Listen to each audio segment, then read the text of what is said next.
Bonsoir, je sais pas pourquoi on m'a demandé d'arrêter le live.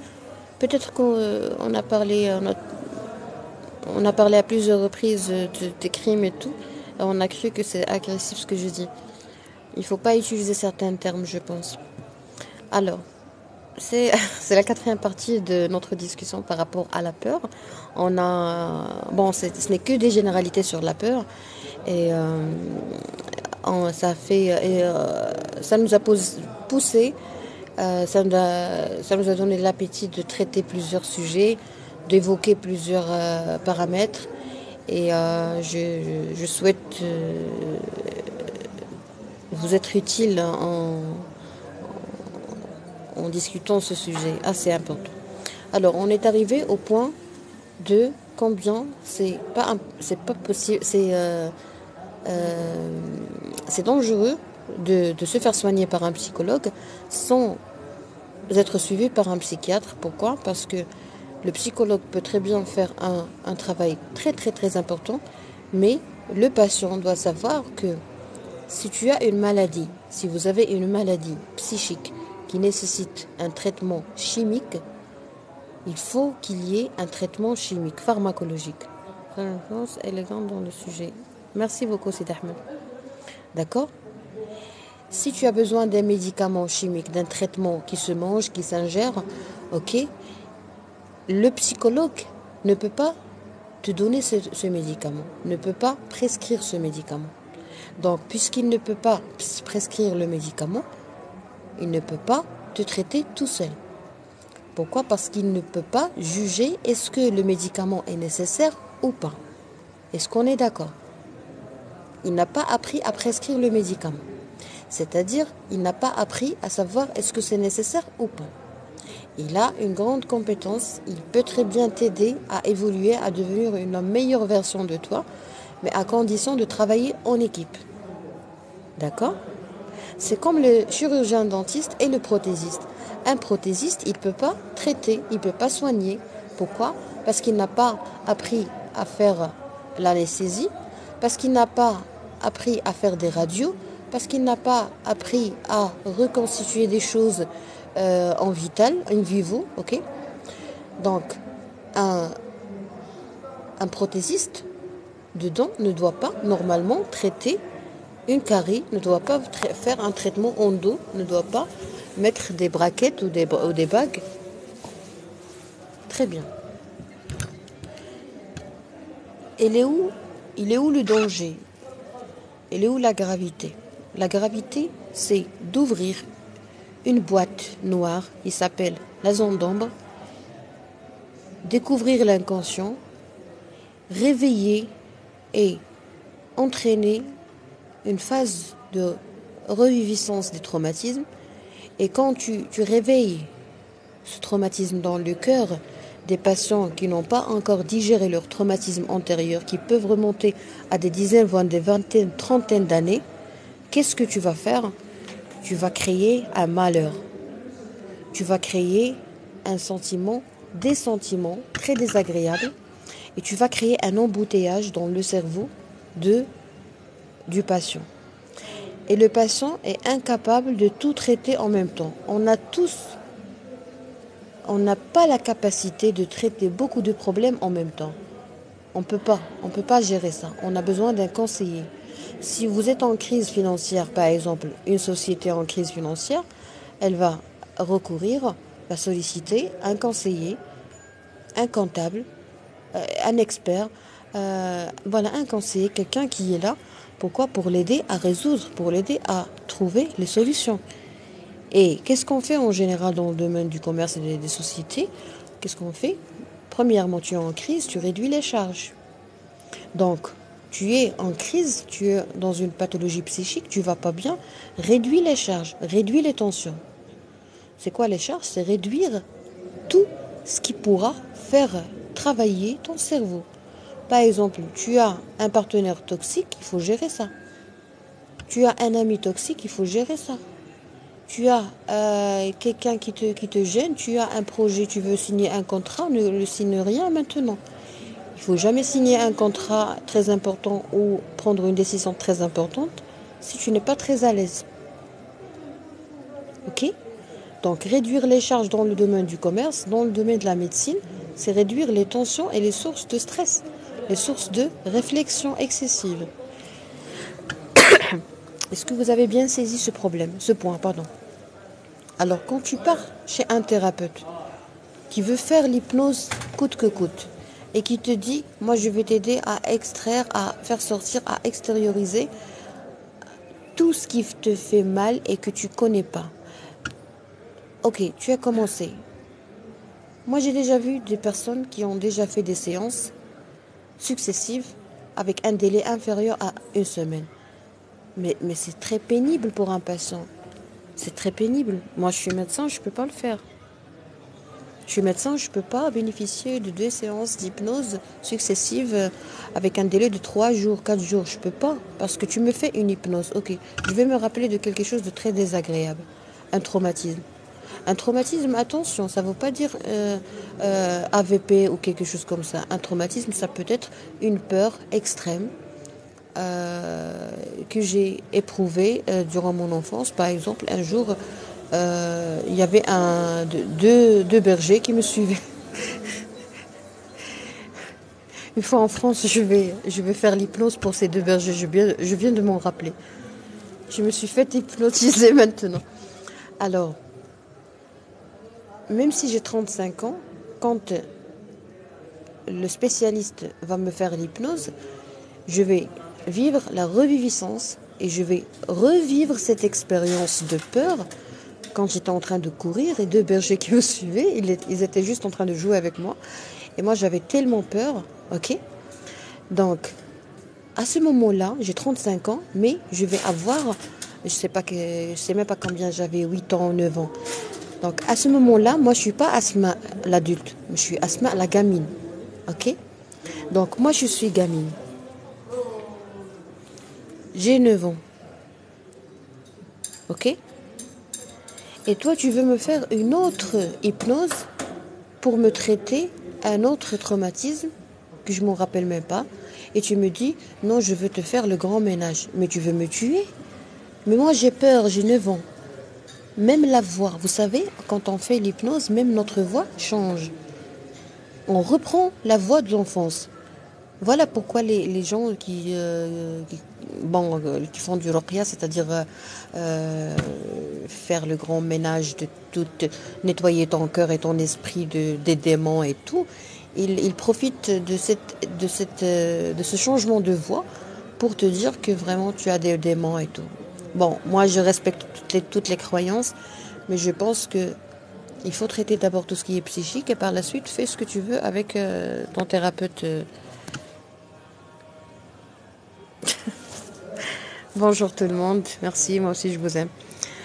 Alors, est-ce que vous avez compris ça? Est-ce que vous avez compris combien c'est dangereux de faire des hypnoses successives et de faire une hypnose sans préparer le patient? Et surtout, combien c'est dangereux de commencer des séances d'écoute ou d'hypnose et de ne pas les compléter.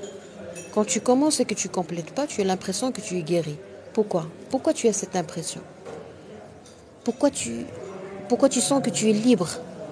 Parce que durant toute ta misérable vie, tu n'as jamais imaginé qu'un jour, tu allais pouvoir te débarrasser de cette prison.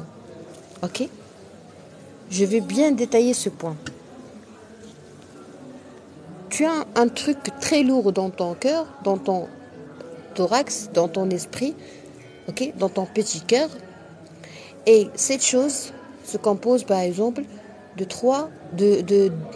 5 boîtes. Ok, tu as 5 boîtes qu'on a mis sur ton tronc. Et chaque boîte pèse 10 kilos. Ok, c'est-à-dire que tu as 50 kilos sur ton tronc. Quand tu fais l'hypnose, la première fois, et que tu fais la suite, tu fais des séances sans hypnose, c'est-à-dire juste l'écoute, juste l'analyse, tu dois analyser. Le médecin, psychiatre, est capable d'analyser tout ce que tu as vécu. Il faut qu'il comprenne qu'est-ce qui s'est passé après l'hypnose. Voilà pourquoi moi je déteste voir les gens faire des hypnoses successives. Parce que toi, tu n'es même pas guéri de la première hypnose. C'est comme si tu as un couteau dans ton cœur et que quand tu as un couteau qui est euh, bien incarcéré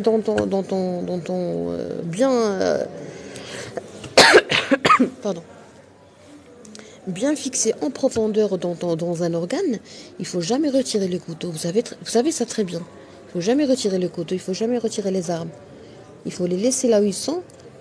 Pourquoi? Pour garder l'hémostase mécanique qui a été faite. Ok? C'est au bloc opératoire qu'on retire le couteau. Quand tu fais l'hypnose, la première hypnose, c'est comme si tu as retiré le couteau. Donc, il faut d'abord arrêter le saignement. Je traite les dégâts, les effets secondaires de la première séance d'hypnose. Si tu ne traites pas, si tu ne fais pas les suites de la première hypnose et tu veux faire une deuxième, tu fais souffrir le patient. Voilà pourquoi je vous dis qu'il ne faut pas travailler d'une façon commerciale. Il faut laisser le patient tranquille. Il faut aller progressivement. Il faut le laisser tranquille. Il ne faut pas le torturer juste pour terminer une thérapie. Oh, il n'y a pas le feu. La question que j'ai à mon médecin, c'est qu'il n'y a pas le feu. Quand il y a le feu, oui, on rentre au bloc sans échographie. Des fois, si ce n'est pas possible de faire une échographie. Alors, revenons à notre exemple.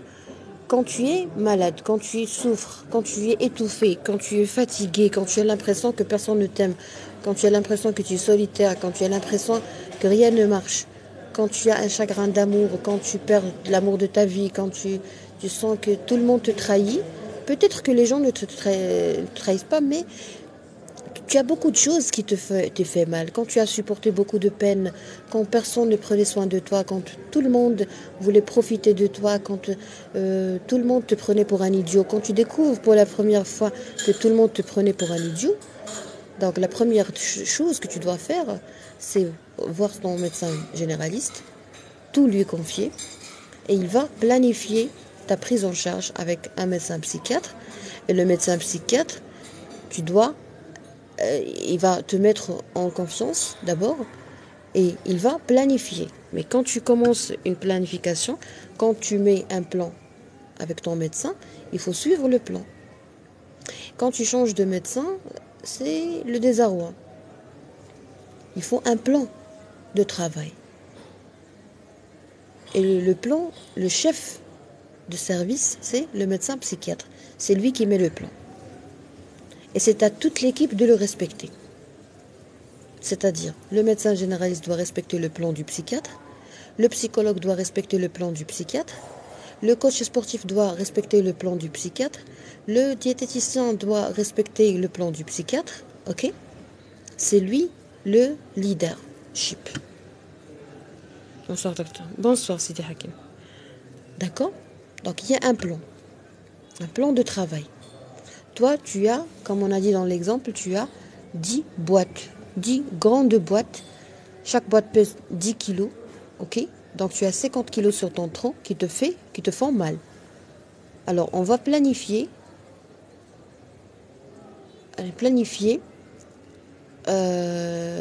ta guérison de ces charges. La première charge pèse 10 kilos. Tu as fait, par exemple, j'étais préparé, on a commencé à alléger les choses et on t'a mis en confiance, on a fait par exemple la première hypnose et tu t'es débarrassé de 10 kilos.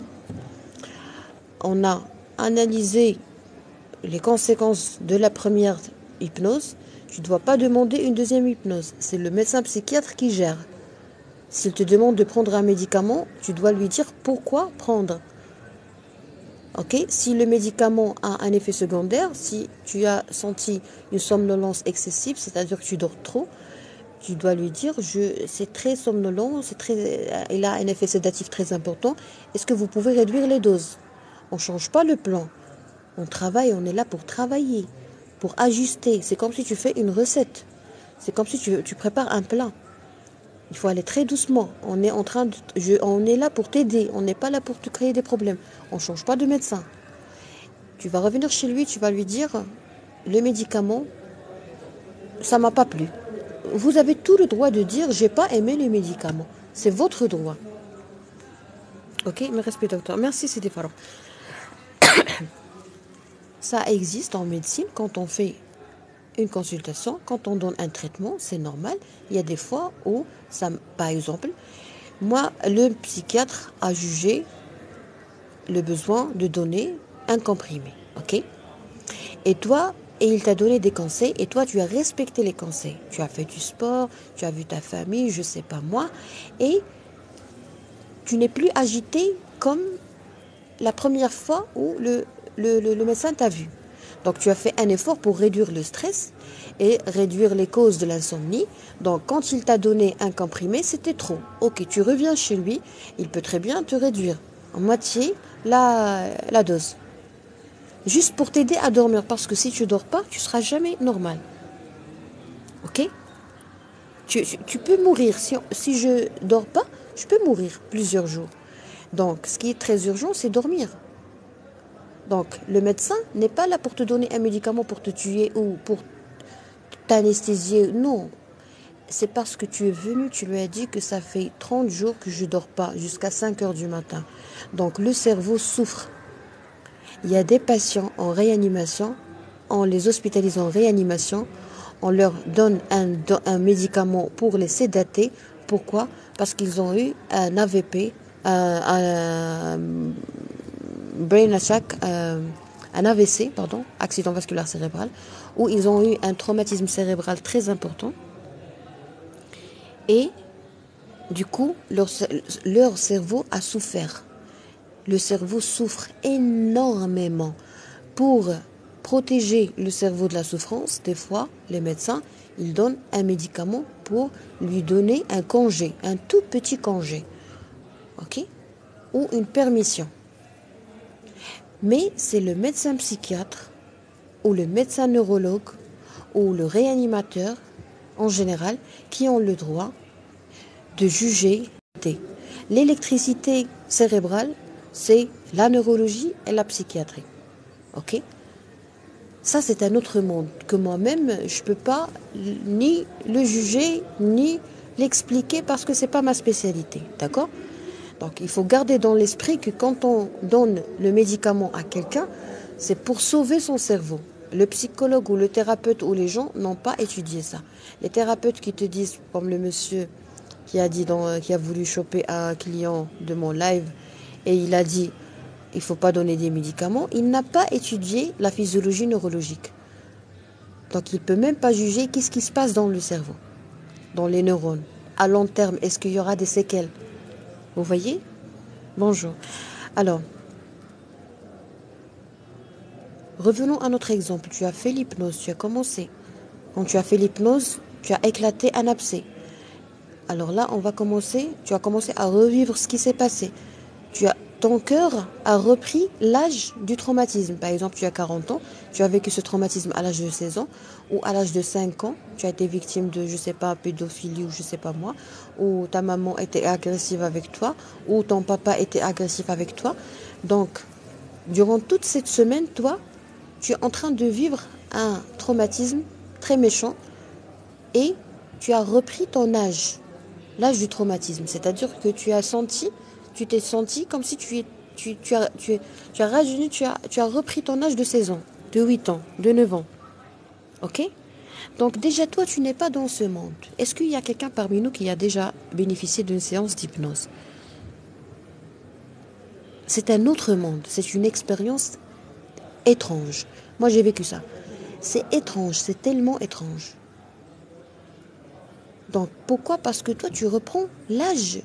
Tu revis l'âge de cette petite peur ou cette petite souffrance ou ce petit traumatisme. Ok?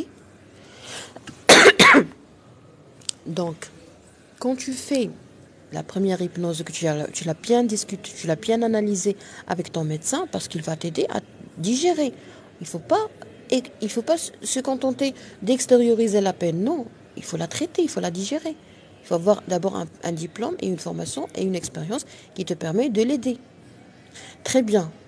Tu as traité ça. C'est-à-dire que tu as enlevé, tu as allégé la charge. Tu as enlevé une boîte des 5 boîtes, c'est-à-dire tu as enlevé 10 kilos et tu as allégé la charge de 50 kilos à 40 kilos. Est-ce que vous arrivez à me suivre?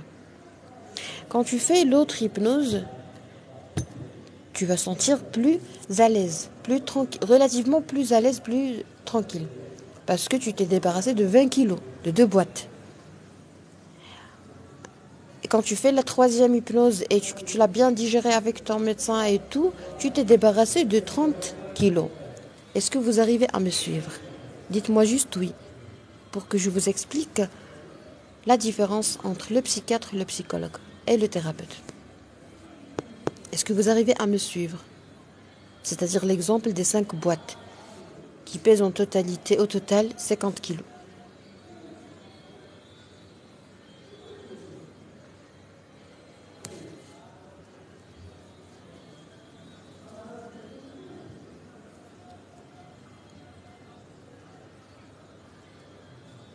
Il n'y a personne qui répond. Ok.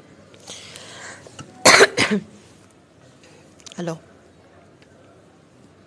je vais vous poser une toute petite question. Si on compare la souffrance psychique d'un malade psychique à ces boîtes, ces 5 boîtes qui pèsent 10 kilos chacune, ok, est-ce que après s'être débarrassé de 3 boîtes, c'est-à-dire de 30 kilos, est-ce que le patient va sentir la différence? Oui ou non? Et pour l'amour de Dieu, répondez-moi. Oh, bonsoir Madame Nanou, comment allez-vous? Je reprends pour les gens qui viennent de rentrer. Si on compare les peines, les douleurs, les souffrances psychiques de l'enfance d'un homme ou d'une femme à des charges, des boîtes très lourdes, 5 boîtes, chacune pèse 10 kilos. Si j'enlève 3 boîtes, est-ce que le patient va sentir la différence, oui ou non? C'est-à-dire que je vais alléger la charge qu'on a mis sur ton thorax. Est-ce que tu vas sentir la douleur après avoir enlevé 3 boîtes, c'est-à-dire 30 kilos? Mais pourquoi vous ne répondez pas? J'ai comme l'impression que je parle chinois.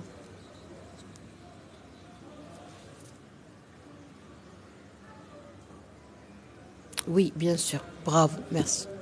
Alors, cette sensation, cette différence, cette évolution, ce soulagement partiel, c'est ça le soulagement que ressentent les gens quand ils partent chez un psychologue ou un thérapeute ou raqi. Ok? Tu te débarrasses d'une petite charge ou d'une grande charge, mais tu n'es pas guéri. Donc, quand tu n'es pas guéri à 100%, qu'est-ce qui t'arrive? Tu as l'impression que tu es guéri à 1000%. Pourquoi?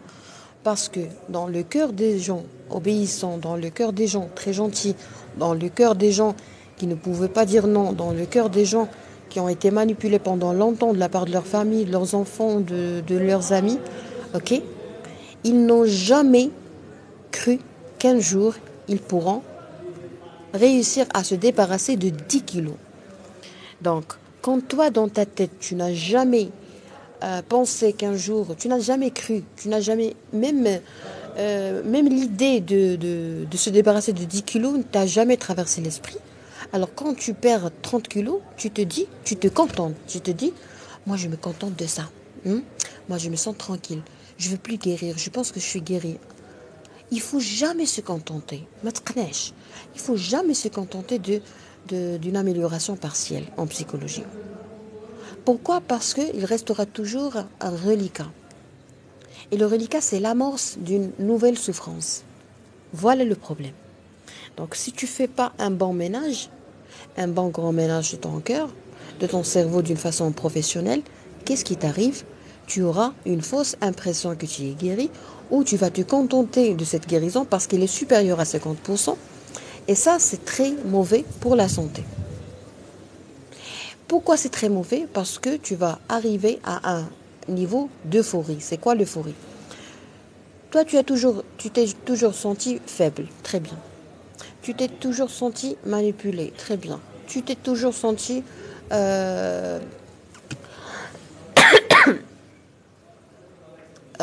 ajourné, ok? Et brutalement, tu t'es débarrassé de 30 kilos. Et brutalement, tu t'es senti libre pour la première fois de ta vie. Tu as toujours été prisonnier, tu as cru que tu n'allais jamais quitter la prison. Et brutalement, on t'a dit tu es libre. Donc, tu es dans un état d'euphorie, c'est-à-dire une joie, un bien-être, un plaisir extrême. C'est ça le comble, c'est ça la gravité des choses. C'est qu'à ces moments d'euphorie, que les gens ne doivent pas, en général, prendre des décisions. Les grandes décisions.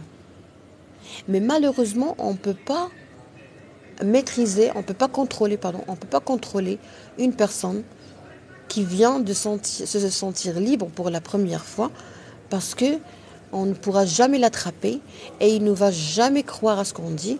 Pourquoi? Parce que pour lui, c'est un miracle. Voilà le problème que moi, personnellement, dans ma pratique médicale, j'ai touché chez les gens qui partent chez les thérapeutes et chez n'importe qui, chez les coachs, sur Internet. À chaque fois que quelqu'un vous parle de l'enfant intérieur, de la zone de confort, des fois juste une petite discussion avec quelqu'un qui n'a rien à voir avec ni la médecine, ni les thérapies, ni rien du tout, quand tu t'es amélioré, quand tu t'es senti libre pour la première fois, tu as un sentiment de poussée de dopamine, d'adrénaline, tu as l'impression que tu es libre.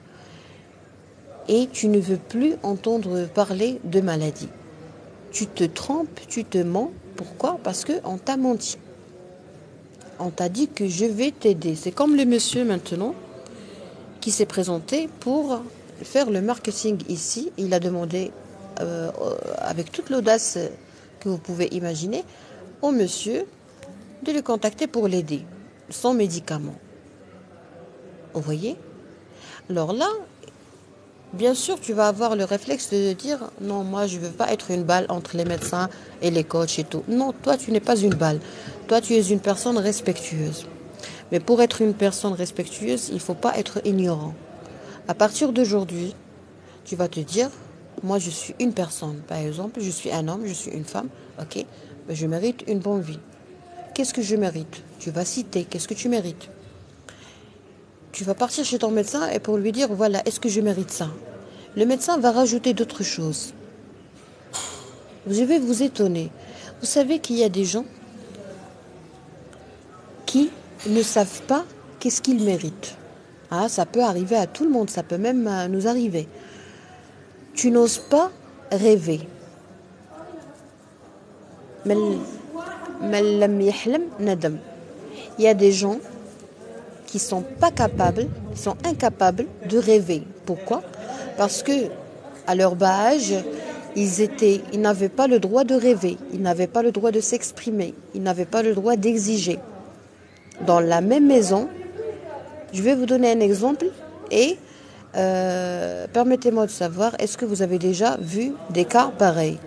Est-ce que vous avez déjà vu dans une famille un enfant gâté et un enfant obéissant qui dit rien, qui ne fait qu'exécuter? Oui ou non? À vous la parole.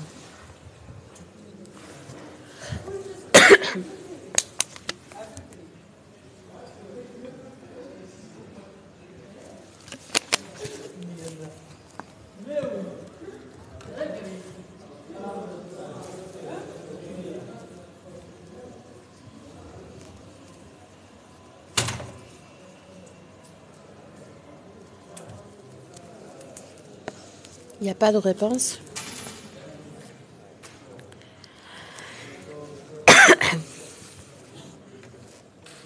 Alors, je vais poser la question pour les gens qui vont regarder la rediffusion. Est-ce que vous avez déjà vu des familles où les enfants ne sont pas traités de la même façon? C'est-à-dire, je ne peux pas dire injustice, mais les enfants ne sont pas traités de la même façon. Il y a des enfants qui sont gâtés, il y a des enfants qui sont exigeants, il y a des enfants qui sont mal éduqués, il y a un enfant qui est timide, un enfant qui est obéissant. Il y a toujours un enfant victime. C'est répondu. Bravo, j'ai trop aimé ça. C'est trop clair, c'est trop franc de votre part. Alors, pourquoi les parents traitent les enfants différemment? Parce que les gens sont différents, ok? Les enfants sont différents. Très bien. quand mes enfants sont différents, qu'est-ce qu'il faut faire? Il ne faut pas suivre les enfants. Il faut que mes enfants me suivent. Pour que mes enfants me suivent, il faut que je sois bien cultivée, c'est-à-dire je vais créer une atmosphère, des événements pour permettre à mes enfants d'exprimer ce qu'ils veulent, ce qu'ils savent faire et leurs atouts et leurs points forts. Ok? Et je dois écouter mes enfants et ne jamais punir la personne qui est timide pour lui permettre de parler, de discuter. Déjà, il faut jamais punir. Ok? Même créer des événements. Je peux même créer ou inventer des choses qui n'existent pas, créer des, euh, des, euh, des situations, ok, où je vais mettre en contact mes enfants avec des amis, avec des enfants dans le jardin, avec des étrangers. On va créer des jeux, des compétitions, des jeux de rôle. Ok? Les compétitions, c'est bien. Le théâtre, la musique, conservatoire, le sport, beaucoup de choses.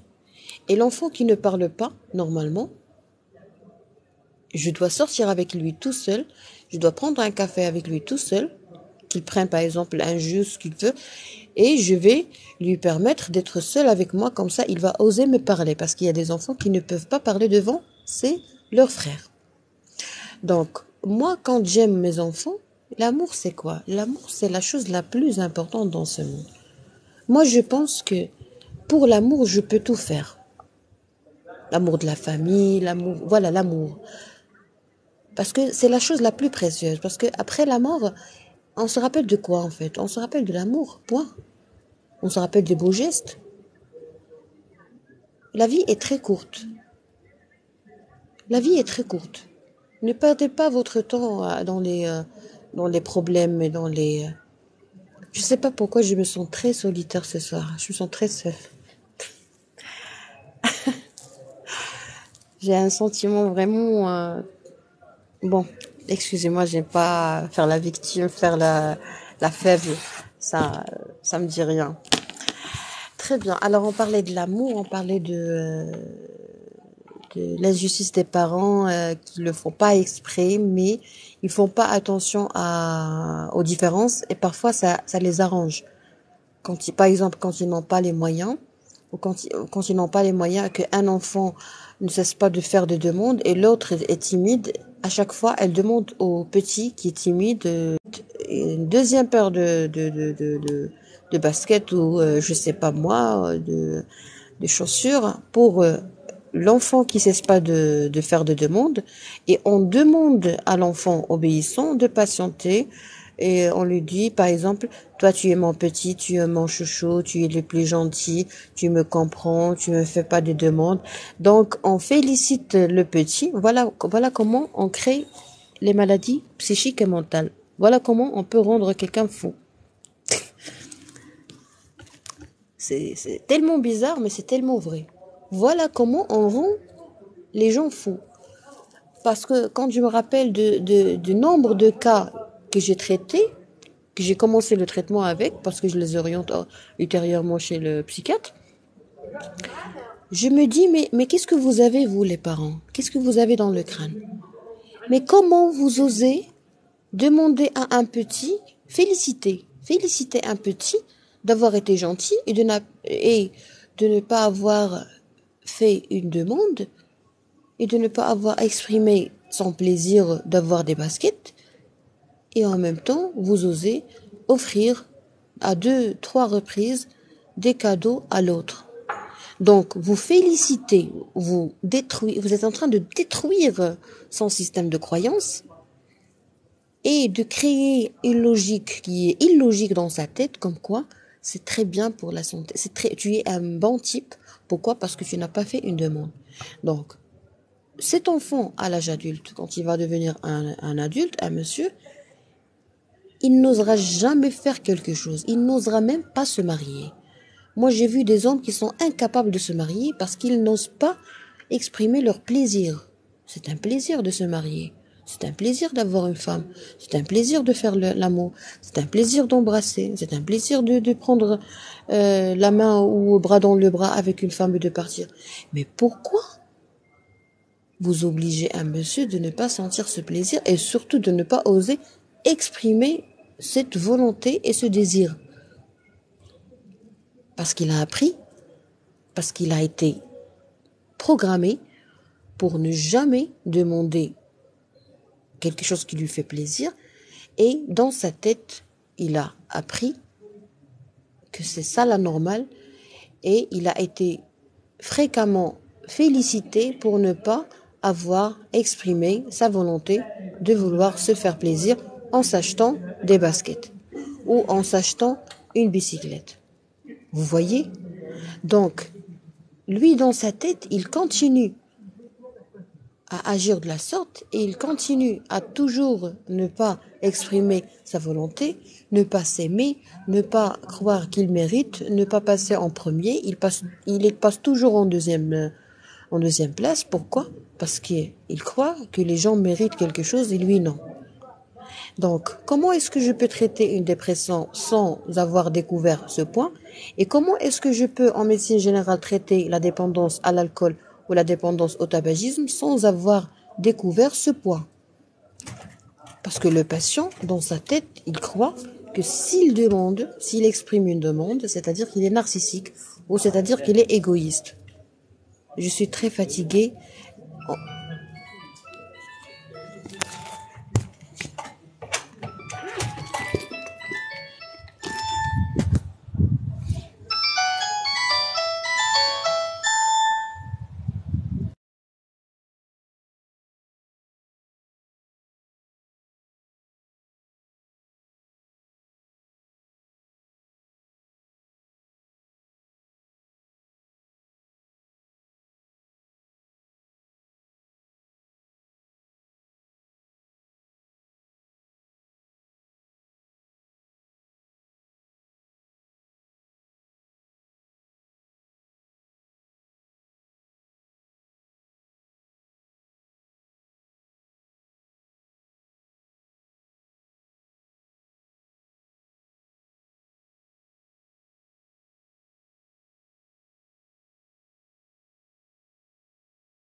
Mhm. Même les enfants font l'indifférence entre les parents. Font la différence, vous voulez dire? Le lien? Alors, excusez-moi, j'avais un coup de téléphone. Alors, ce que je veux dire par là, c'est que moi, Dieu merci, avec toute modestie, je vais vous dire un truc. 100% des patients qui me consultent pour arrêter de fumer, ils arrivent à assurer, à réussir leur sevrage. 100%. Pourquoi? Parce que moi, quand je travaille avec un patient, je le prends pour un projet. Quand je prends quelqu'un pour un projet, c'est mon projet à moi. Ok? Voilà pourquoi je m'acharne dans les lives, pourquoi je faisais des lives jour et nuit, parce que je découvre. Si on s'investit pas dans la découverte en médecine, c'est-à-dire qu'on sert à rien. Par exemple, si je me contente de découvrir que le patient a été traité d'une façon injuste de la part de ses parents, ça c'est pas suffisant. Parce que il y a d'autres choses, il y a une autre chose qui est cachée, c'est que dans la tête et dans l'esprit et dans la logique, dans la philosophie de ce patient, c'est son frère qui n'est pas normal et son frère n'a pas le droit d'exprimer sa demande et n'a pas le droit d'avoir le plaisir de faire quelque chose. Vous voyez?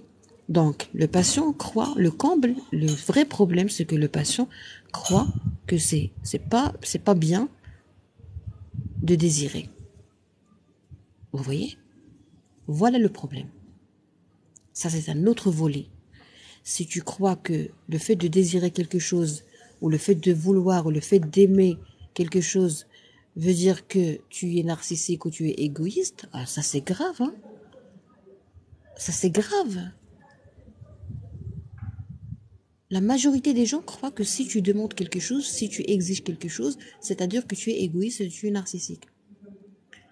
Vous savez, le retentissement, c'est quoi? Le grand retentissement, c'est qu'il y a beaucoup de personnes qui ne sont pas satisfaits sur le plan sexuel avec leur partenaire, et au lieu de dire à son épouse, je veux que tu me fasses ça, ou au lieu que la dame dit à son époux, je veux que tu me fasses ça, elle n'ose pas, parce qu'elle croit qu'elle n'a pas le droit. Imaginez des gens qui ont été formés, qui ont été programmés pour ne pas dire ce qu'ils veulent. Mais puisque toi tu crois que tu n'as pas le droit de le faire, alors là, le médecin psychiatre, le médecin généraliste doit creuser pour découvrir, décortiquer pour découvrir tout ça et envoyer une lettre d'orientation qui est bien détaillée à ton psychiatre, et le psychiatre va se baser sur la lettre d'orientation pour chercher de son côté d'autres choses très spécialisées, mais il va quand même, ça va l'aider à trouver des choses que toi tu sais, par exemple par rapport à sa famille, parce que toi tu es un médecin de famille. Comme j'ai dit l'autre fois, tu vas, un médecin généraliste va lui donner des informations par rapport à toute la famille, les maladies génétiques, les maladies métaboliques, les maladies héréditaires, tout ce que vous voulez. Les conditions de vie, s'il y a des crises, s'il y a des déménagements, si je sais pas moi, s'il y a un deuil, décès, AVP, traumatisme familial, plusieurs traumatismes en même temps. Vous voyez? Est-ce que vous avez compris ce point? La mentalité, là on est en train de parler de la mentalité. Le patient croit que s'il demande quelque chose, c'est-à-dire qu'il est narcissique, qu'il est égoïste. Donc il va jamais demander. Donc il faut pas se casser la tête avec un patient comme ça. Inutilement. Il faut comprendre d'abord qu'est-ce qu'il a dans le crâne. Et après, pourquoi? Parce que c'est une résistance. Il a des bâtons dans les roues. Il a une résistance, il résiste. Parce que sa mentalité résiste à la guérison. Voilà pourquoi c'est très important de développer l'intelligence émotionnelle chez les gens, ou au moins l'intelligence relationnelle. Il faut qu'il y ait une certaine compliance, c'est-à-dire arrêtons de juger les gens, arrêtons de s'imposer, traitons la dépendance affective et surtout avoir un esprit.